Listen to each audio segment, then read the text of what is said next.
Halo semuanya, selamat datang di vlog edukatif kita hari ini.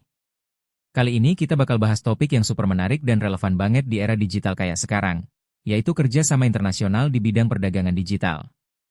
Gak cuma tentang jual beli online aja loh, tapi juga soal gimana negara-negara saling support buat menciptakan ekosistem digital yang adil, aman, dan saling menguntungkan. Yuk langsung aja kita mulai.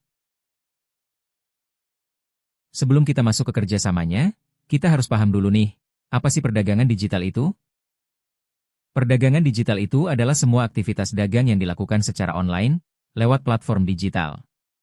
Mulai dari jualan produk fisik kayak baju atau gadget, sampai jasa digital kayak desain grafis, software, bahkan data dan layanan cloud.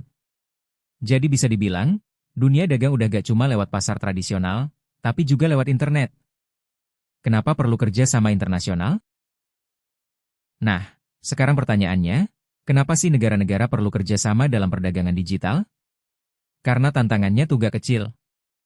Misalnya, setiap negara punya aturan sendiri soal data, pajak, atau keamanan siber. Ada isu kayak perlindungan data pribadi, pembayaran lintas negara, dan hak kekayaan intelektual. Dan gak semua negara punya teknologi atau infrastruktur digital yang setara. Jadi, lewat kerjasama internasional, negara-negara bisa bikin aturan bareng, saling bantu teknologi, bahkan saling buka pasar digital biar UMKM bisa ekspor juga. Contoh kerja sama perdagangan digital.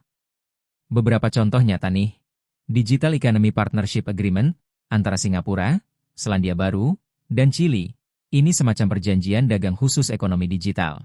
ASEAN juga udah bikin kesepakatan e-commerce buat mempermudah transaksi lintas negara di Asia Tenggara.